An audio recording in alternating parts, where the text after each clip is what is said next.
कंचना क्या से क्या हो गया? संदीप जी, एक वो है ना, क्या हार में क्या जीत में किंचित नहीं भयभीत में, संघर्ष पथ पर जो मिले यह भी सही वह भी सही। लेकिन हाँ, आपने साधना जी से सवाल एक पूछा था कि अभी भी उम्मीद लगाए बैठी है नतीजे आ गए। अरे Sandeep ji, election commission of India का वेबसाइट उठाकर देखिए, अभी 50% भी वोट काउंट नहीं हुए हैं।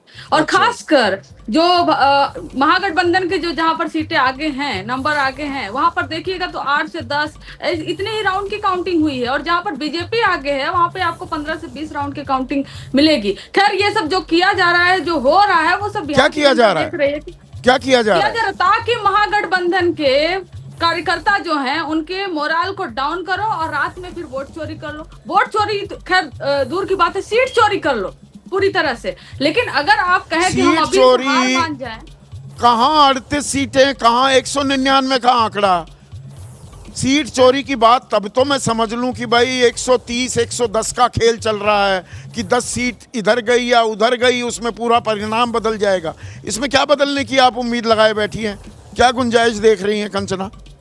गुंजाइश दिखाई दे रहा है साफ साफ। अगर आधे राउंड की भी काउंटिंग नहीं हुई हो संदीप जी, अगर आधा वोटर्स अभी काउंट करना उनका वोट बाकी हो और उसी पे हम ये कह दे कि नहीं हम तो हार मान चुके हैं, अब काउंटिंग नहीं होनी चाहिए, हम मैदान छोड़कर भाग आपका जाएं, आंकड़ा लगातार घटता जा रहा है। 2010 का इतिहास ना हो जाए। 28 पर आ गई आरजेडी, विपक्षी खेमे में सबसे बड़ी पार्टी। 24 नहीं आई बल्कि 25 नहीं आई तो नेता प्रतिपक्ष भी नहीं बन पाएगा।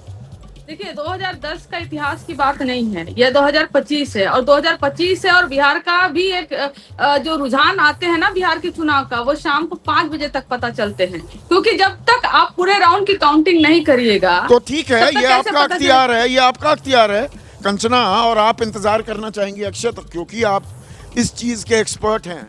अभी कुछ बचा हुआ है, कुछ उम्मीद, कुछ उलटफेर हो सकता है। 2015 में हुआ था, कुछ चैनलों ने वो बीजेपी के एनडीए गठबंधन की जीत खुलेआम घोषणा कर दी थी और महागठबंधन ने ऐसी पटकनी दी, 53 पर रह गई थी बीजेपी।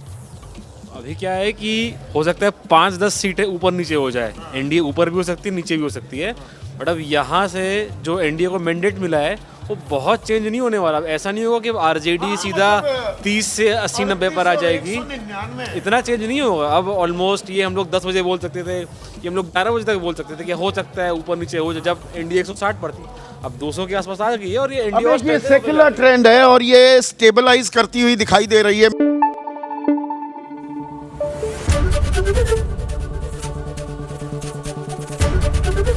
एबीपी न्यूज आपको रखे आगे।